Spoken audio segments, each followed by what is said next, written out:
football world. This X's and O's video will be discussing Earle Neale's Eagle defensive front. Not to insult anybody's intelligence, but Earle Greasy Neale was the head coach of the Philadelphia Eagles from 1941 to 1950, and he constructed this 5-2-4 package, which oftentimes is referred to as the Eagle defense.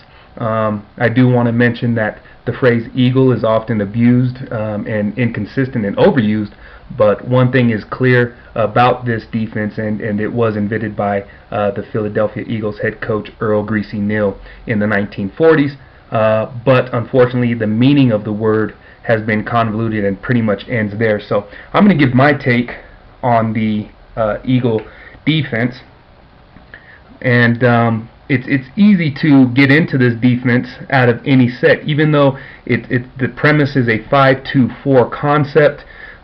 With a little imagination and creativity, a coach can put his players into this defense out of a 34 base, a 4-3 base, a 3-5 base, whatever you run as your base package. This is pretty easy to get into with, like I said, a little creativity and imagination. Let's get into the alignment rules, and so I'm just going to put here Eagle alignment, which is really simple in my opinion.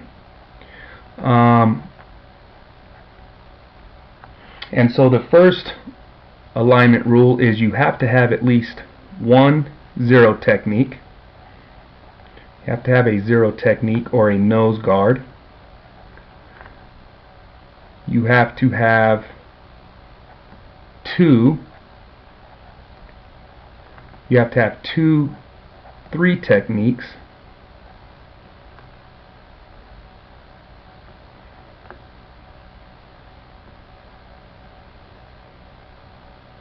You have to have 2 9 techniques.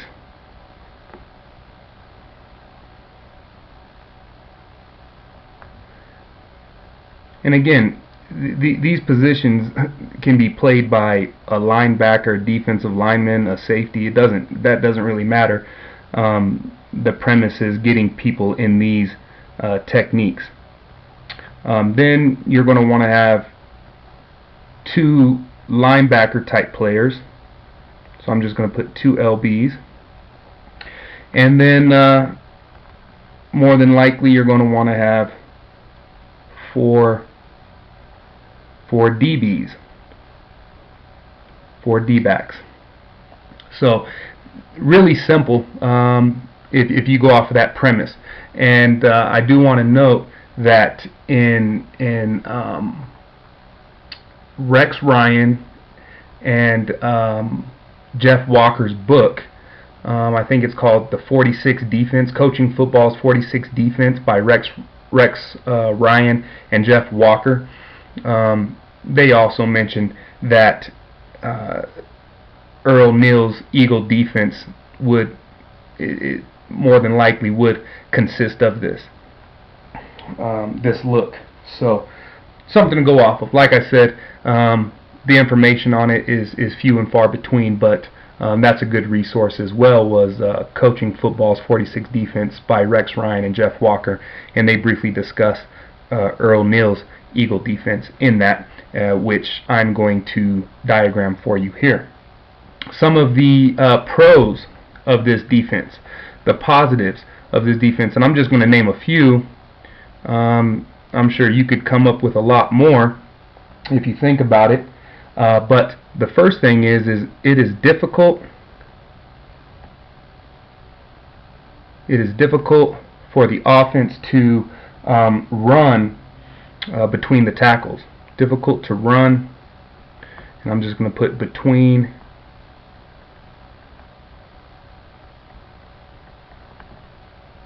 the OTs.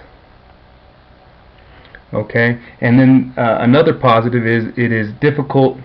This defense is difficult to trap, and the trap play on offense is a tried and true play that coordinators often go to. But this defense is difficult to trap because one of the three techniques can just stay in the hip pocket of one of those pulling guards. And then the last little point here on the positive I want to make is it is easy to create a 8 or even a 9-man box versus the run, and those offensive linemen are going to have to account for a lot of players right now. So those are some of the pros. Some of the cons, the negatives. First of all, you're going to see once I diagram that there is going to be a C gap, and that doesn't look very clear. A C gap. There's going to be a C gap bubble, and basically what that means, C gap bubble, which means that the offense can run off tackle, or there's going to be a little room for an off tackle run play, and I'll show you what I mean once we start diagramming. Another thing that this defense lends to, which could be a positive, but in most cases maybe a negative, based on personnel and athletic ability, but it lends itself to man coverage. And with man coverage, there is little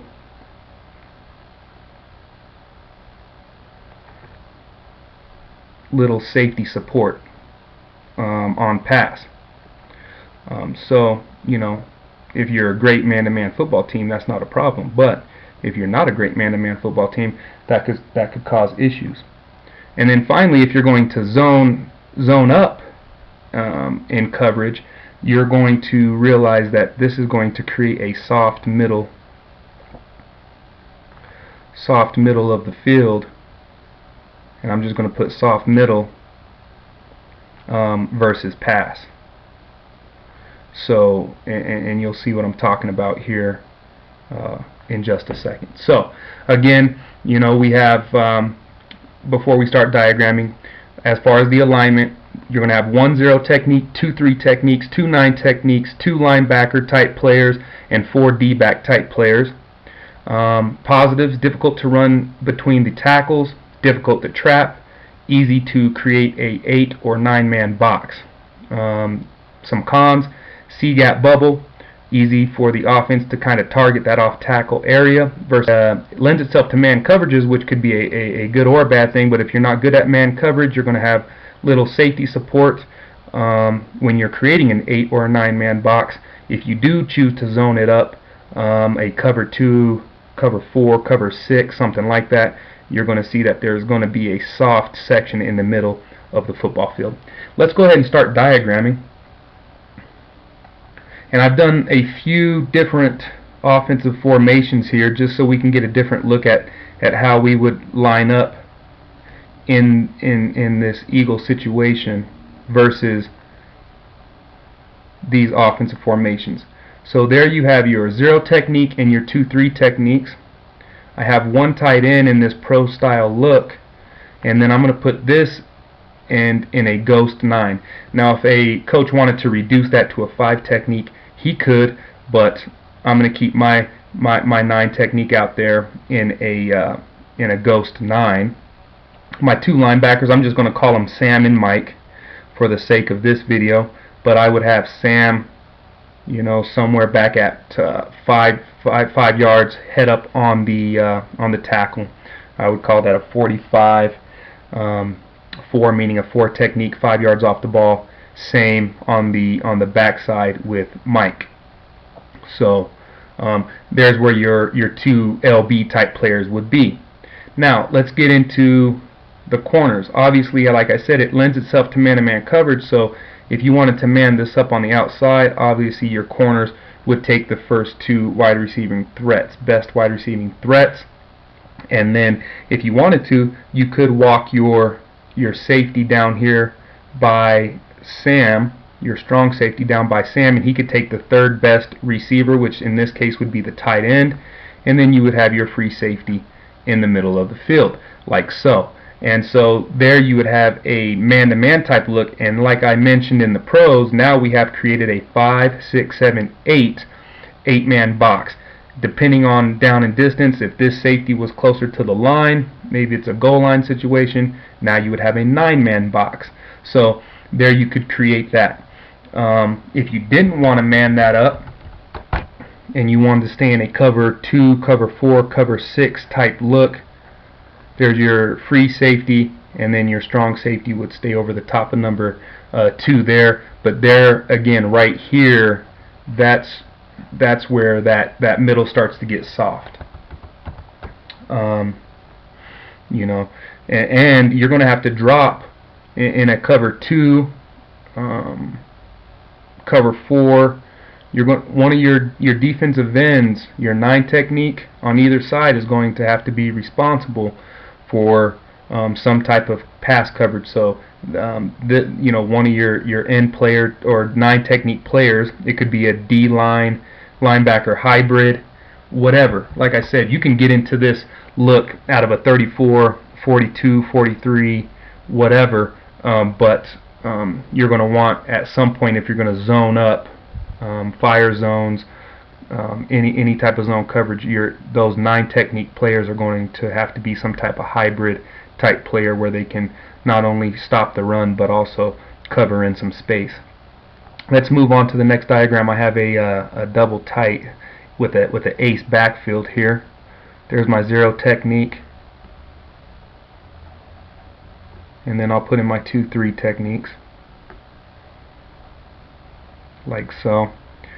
Now we have 2 tight ends, so there's 1-9 technique, and then here's the other 9 technique. And then because now we have 2 tight ends, we have 2 C gaps. So here's a C gap and here's a C gap we're going to want to account for, and that's also where I talked about on one of the negatives. That's our C gap bubble. You also have a C gap bubble right here with the tight end.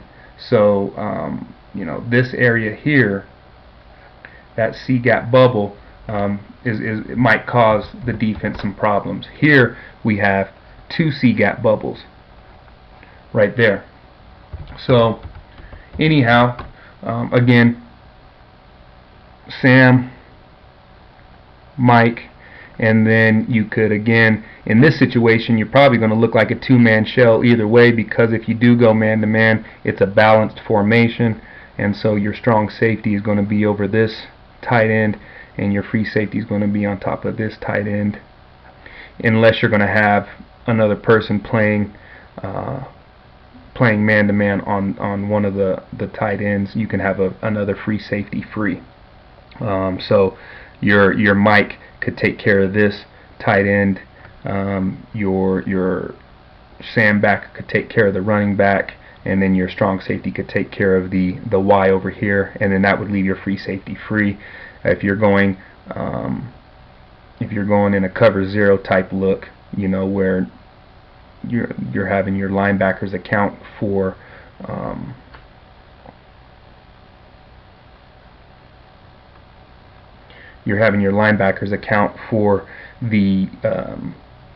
tailback, you know, you could do that as well. So anyway, another possibility. Let's move down here. This would be a very strong running threat, running possibility, and so I'm just going to diagram how I would put an eagle front against this. So there's your 0, your 2 3s, your 9 technique, your other 9 technique. I would have my corners come down, sit 3 by 3, somewhere like so. They could still cover number 1 to their side, so this corner would have this Y, this corner would have the H. Your Sam and Mike, again you have your C gap bubble. If you notice, just like we did on the last diagram, you still have your C gap bubble that your linebackers are responsible for. So if that's an issue, that's something you're going to want to address. But then you have your safeties again. So there's your safety, strong safety, and there's your free safety. So that there's a possibility there, but you can see everybody gets really tight in there on the box on that situation. Corners might have to hold it. A corner might have to hold the edge here because your 9 technique is actually covered up by that H. So your corner might have to have some contain there, but you do have extra contain over here. Play action. Play action is something that you'd want to be concerned with and aware of in that scenario. Let's move into the last diagram over here. I opened it up a little bit. Obviously you're not going to see pro sets all day. You're going to see some spread type formations, and you're going to want to adjust to that as well. So, but again, a 0 technique, 2-3 techniques. Again, I'm going to leave my 9s. And by the way, the 9s could be in a down, in a 3-point stance, in a down position, or in a 2-point stance. I see, like with the Ravens and the Jets, they like to stand their 9s up because they are hybrids in a 34 style base defense. But that's a choice you can make as well. Now I'm gonna go ahead and leave Sam there, and I'm gonna go ahead and leave Mike here. Okay. Now in this situation, in a man situation, because these are your 2 best wide receivers, you might want to corner this over. So you'd have bring your 2 corners over. Your Y is still the best, 3rd best receiver, and so your strong safety would have to break the box there, and then you would leave your free safety in the middle. And then your 2 linebackers would more than likely account for your tailbacks. That's in a man-to-man scenario, a cover 1 scenario, or a single high scenario. If you wanted to zone this up, and again, this is where you start getting into some of the weakness of the middle that I discussed earlier. Let's say we have a cover 2 or cover 4 type look. Okay, your free safety more than likely would be over the top of number 2 there, and then your strong safety could be could cheat over just a touch if you want to do something like that. But again, now you know, if your corner has the flat and he's squatting in the flat, this corner squatting in the flat, this safety has a deep half, this safety has a deep half, who's going to cover the hook? Mike is probably going to cover the middle of the field or the middle hole or the hook, and your sandbacker is more than likely going to cover this curl. And again, this is where I talked about where the 9 technique is going to have to carry a vertical maybe here and then play the curl, which means that this 3 technique is going to have to be a pretty good athlete, loop around, get to contain, and then you have your 4-man pressure on your pass rush if you do something like that to zone it up. But again, you can see right here behind the mic, that would soften up, or even in the middle hook area, that would soften up the middle of the field, which I discussed up here on the cons of this Eagle defense. So different ways you can do some things there, but you know, there's strengths and weaknesses to every defense. However, when you're talking about the running game, it's pretty effective, like I said, between the tackles and to stop trap plays, pulling plays, that type of thing. So finally, as a note,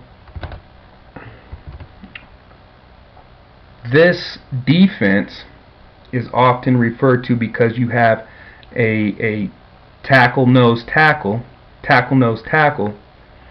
This defense is often referred to as a, that was a little long,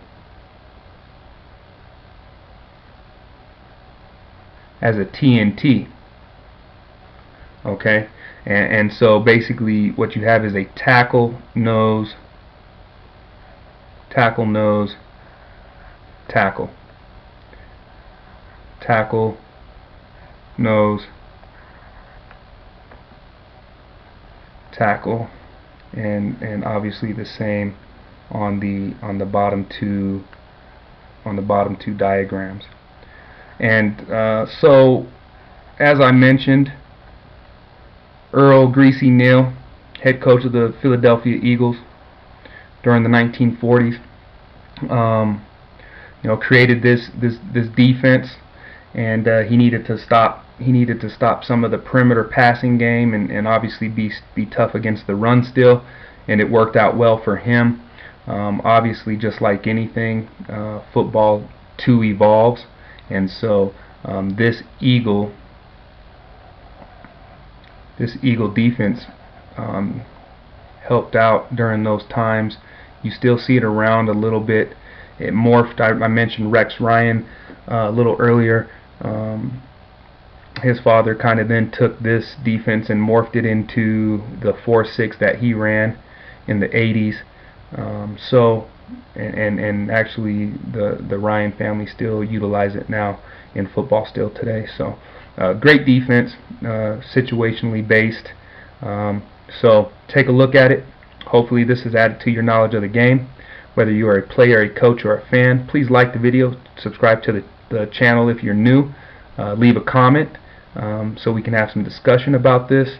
And if you'd like to see any type of video topic or request a video topic in the future, email me at xzandos.cs@gmail.com. Thank you for watching.